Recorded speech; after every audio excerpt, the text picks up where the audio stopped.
आधे लोग तो देखना प्रेशर में ही मर जाएंगे, लेकिन आपको क्या करना है भाई, प्रेशर में नहीं मरना है, आपको करना है। Hello everyone, my name is Ravi Sharma और इस वीडियो में हमें बात करनी है कि जो अभी IBPS PO प्री का आपका रिजल्ट आया है कल। जब PO प्री का पेपर हुआ था जिस दिन, उसके 1-2 दिन बाद ही मैंने IBPS PO की 30 डेज़ का एक प्लान डाला था। अगर आप उसको अभी उस टाइम से ही फॉलो कर रहे हैं तो अभी आप एक अच्छी स्थिति में होंगे, मानसिक स्थिति में भी और प्रेपरेशन में भी अच्छी में। लेकिन अगर आपने नहीं किया तो आपको IBPS PO पहाड़ की तरह मेंस लग रहा होगा, लेकिन आप भी पूरा पॉसिबल है आपके लिए भी क्लियर करना। और कैसे पॉसिबल है वही सब इस वीडियो में बात करेंगे, कुछ 4-5 चीज़ों की। आपको डरना बिल्कुल नहीं है और कैसे अपने आप को बेस्ट चांस दे सकते हैं वो सब बातें इस वीडियो में हम करेंगे। तो if you want to connect with me, you can connect with me on Champions of Ravi Sharma Telegram channel, जहाँ पे मैं आपको ट्रैक पे रखने की कोशिश करता हूँ। Also you can connect with me on Instagram, उसका भी लिंक डिस्क्रिप्शन में है। वीडियो शुरू करते हैं, लेकिन शुरू करने से पहले IBPS PO मेंस 2023 के लिए गाइडली आपको फाइनल बूस्टर दे रहा है, जिसमें आपको सब कुछ मिल जाएगा, यानी कि 15 दिन के daily target, 10 full length mock, 20 sectional test और करंट अफेयर्स की क्विज और ऑप्टिमम CA, प्लस आपको 20 सेट्स मिल जाएंगे डिस्क्रिप्टिव राइटिंग टेस्ट के भी, सिर्फ 300 में। और उस पर भी RKS12 कूपन कोड लगाओगे तो 12% एक्स्ट्रा ऑफ मिलेगा। तो IBPS PO मेंस का प्रैक्टिस मटेरियल एक ही जगह लेने के लिए मैं लिंक डिस्क्रिप्शन में दे रहा हूँ, आप जाइए चेक कीजिए और you can grab this offer with RKS12। ठीक है, पहली चीज़ तो वही मैं फिर से बोलूँगा कि भाई चाहे 15 दिन हो चाहे 7 दिन हो, पॉसिबल तो है। लेकिन अगर जितने ज़्यादा आपने पहले शुरू किया तो उतना ज़्यादा पॉसिबल है। तो अभी भी बिल्कुल पॉसिबल है, क्योंकि 90% लोग तो अभी स्टार्ट करेंगे। ठीक है, बहुत सारे बच्चे होते हैं जो कि नहीं करते हैं या नहीं कर पाते हैं प्री के टाइम पे मेंस।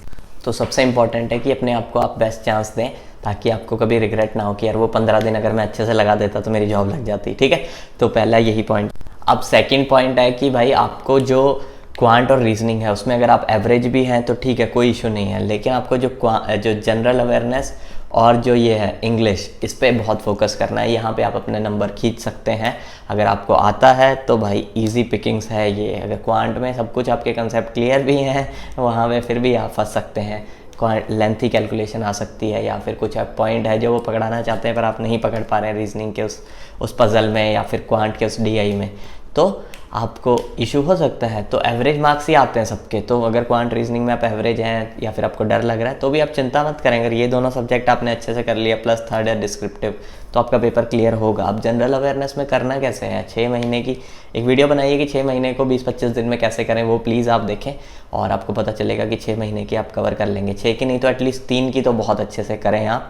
ठीक है, जो पॉसिबल है वो ये देखो 15 दिन में यही है कि 3 महीने की आप बहुत अच्छे से कर लें, 3 या 4 महीने की। ठीक है, तो इसके अलावा जो मॉक में GA के सवाल होते हैं वो करने हैं हमें, और जो क्विजेज़ होती हैं वीकली क्विजेज़ वो करनी है, वीकली और मंथली। और साथ में जो लास्ट में कंपाइलेशन आती है, अभी 1 हफ्ते बाद आ जाएगी, तो उसको थोड़ा सा पढ़ लेना किसी भी वेबसाइट की। ठीक है, तो ये जनरल अवेयरनेस की स्ट्रैटेजी है मोटी मोटी। इसके अलावा जो इंग्लिश रीडिंग है, आपको 40 मिनट के आसपास डेली रीडिंग करनी है और बहुत सारे कॉम्प्रीहेंशन सॉल्व करने हैं। रीडिंग कॉम्प्रीहेंशन सॉल्व करने से अब क्या होगा, आपको एक फ़्लो बना रहेगा। उस फ्लो में ही आपकी इंग्लिश अच्छी हो जाएगी और फ्लो से ही आप पेपर भी क्लियर कर लेंगे। ठीक है, तो आपको जब पेपर में वहाँ जाते हैं, अगर देखो आपका फ़्लो नहीं है इंग्लिश में अच्छा, तो कई बार क्या होता है वहाँ पे आप इतना प्रेशर में आ रहे होते हैं, यहाँ पे एक ही लाइन 4 बार पढ़ रहे होते हैं, तो उससे आपका काम ख़राब हो जाएगा। आपने फील किया होगा ये सब, क्योंकि मैंने भी किया था। ठीक है, तो इंग्लिश रीडिंग इंपॉर्टेंट है। और इंग्लिश के जो ये एक मैजिक नोटबुक वाली वीडियो बनाई थी वो भी देख लेना। उसमें क्या है कि एरर डिटेक्शन वगैरह हमें कैसे अच्छे से सॉल्व करने होते हैं और उनमें बार बार वही गलतियाँ रिपीट ना हो, उसकी भी रेक्टिफिकेशन बताई है। तो इंग्लिश रीडिंग और GA पे बहुत ज़्यादा फोकस करना। इसके बाद थर्ड पॉइंट है कि कम से कम आपको 7-8 मॉक्स तो देने पड़ेंगे। 7 तो बेयर मिनिमम है भाई। ठीक है, 7 मॉक देने हैं अच्छे से, और उसको एनालाइज भी करना है अच्छे से। एनालाइज का मतलब सिर्फ यही है कि जो अगर सिमिलर सवाल आ जाए मिलता जुलता, ठीक है, तो आपका एक्चुअल एग्ज़ाम में गलत नहीं होना चाहिए भाई। और जब आप बहुत सारे सवाल सॉल्व करेंगे, जब आपने जो मॉक में किया वो ठीक है, एनालाइज करते टाइम जो नहीं भी आप वहाँ टच भी नहीं कर पाए उनको भी एक बार ज़रूर देखें, सॉल्व करें। और DI पे बेहतरीन फोकस करें। ज़्यादा से ज़्यादा आपको DI से भरा हुआ पेपर दिखेगा, मतलब 70% 80% भी आ सकती है DI। ठीक है, मेरे टाइम में भी बस 5 सवाल सिंगल मतलब 5 मार्क्स का कुछ और सिंगल अरिथमेटिक था, बाकी पूरा DI। ठीक है, तो DI अगर आपको आती है तो आप अच्छे से वहाँ पे कर पाएंगे। तो DI सॉल्व करिए, 2 फिगर्स को कैसे कंबाइन करते हैं वो भी देखिए, और DI के बेसिक्स अच्छे से आप करिए। उसके लिए प्री रिक्विजिट्स आपको करने पड़ेंगे, वही मेरा अगला पॉइंट है। उससे पहले मैं बता देता हूँ कि भाई जो रीजनिंग है उसमें आप मिसलीनियस पे ज़्यादा फोकस करें। मिसलीनियस का मतलब है कि पजल्स को छोड़ के बाकी सब, वो मिसलिनियस है। तो वो अगर आप करेंगे, उस पर बेसिक्स पे आपको स्टिक रहना चाहिए। वो बेसिकली कोडेड वर्जन में ही आपको देते हैं, तो वो चीज़ें आपको ध्यान रखनी है कि पहले कौन से टॉपिक, कौन से क्वेश्चंस को पकड़ा जाए। इसे कहते हैं सिलेक्टिविटी ऑफ क्वेश्चन। तो क्वेश्चंस को सिलेक्ट करना भी एक कला है, वो मेंस में आपकी टेस्ट होएगी। अगर मेंस में आपने ये देख लिया कि भाई कौन से क्वेश्चन करने लायक हैं और आपने वही किए, क्योंकि कुछ ऐसे भी होंगे जो एग्जामिनर चाहता है कि आप छेड़ें लेकिन वो छेड़ने लायक नहीं होंगे, ठीक है। तो वो चीज़ों में आप फंस जाएंगे। कभी कभार ऐसा होता है कि आपने गलत क्वेश्चन को पकड़ लिया और उसी में आपके 30 मिनट निकल जाएंगे, तो पेपर ख़राब।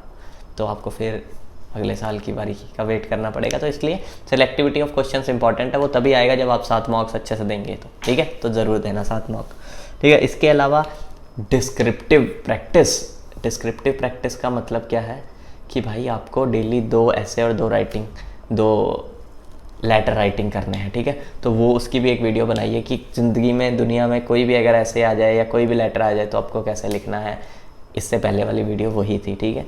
तो आपको 25 में से 20 के आसपास आराम से नंबर मिलेंगे। मैं ऐसे नहीं बोलता कि जैसे मतलब लोग थंबनेल पे लिख देते हैं स्कोर आउट ऑफ 25। अरे भाई थंबा ज़रा, है ना। तो 20 के आसपास नंबर आपके आएंगे। आपको एक जनरलाइज्ड वे उसमें बताया है। तो आप डेली 2 प्रैक्टिस कीजिए। अब आप पूछोगे सर टॉपिक दे दो। अबे टॉपिक कुछ भी लिखो या फिर गूगल से देख लो, मैं भी बता दूंगा चलो टेलीग्राम पे, लेकिन आपको ये चीज़ें खुद से भी करनी चाहिए, ठीक है। तो इसके अलावा सेकंड लास्ट पॉइंट है कि स्पीड ड्रिल्स और प्री रिक्वेसिट्स। स्पीड ड्रिल्स आपको 15-20 मिनट डेली करना ही पड़ेगा। क्यों?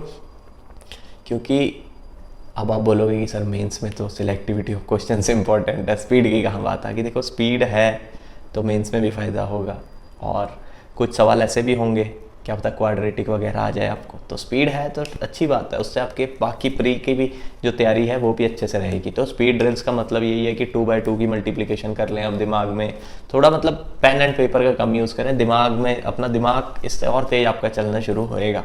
इसके अलावा जो वो है pre requisite, table, cubes, squares और ये परसेंटेजेस टू फ्रैक्शन, ये 4 चीज़ें आपके बिल्कुल टिप्स पे होनी चाहिए। टिप्स पे होगी तभी तो आप वांट और रीजनिंग में, देखो डीआई में अगर आपको अगर ये चीज़ें टिप्स पे है तो आपको दूर से दिखते ही ऑब्जर्व होगा, तो ऑब्जर्वेशन आपकी कीन होने लगेगी, तभी आपको डीआई और अच्छे से आने लगेगी। और रीजनिंग में भी ऐसे ही है कि जो प्लेस वैल्यूज़ हैं, अगर कुछ भी पूछ लें कि भाई ओ कितने नंबर पे आता है तो पता होना चाहिए कि 15 पे आता है, 15 पे ही आता होगा। जे कितने पे है, 10 पे है, तो आपको ये पता होना चाहिए, ठीक है।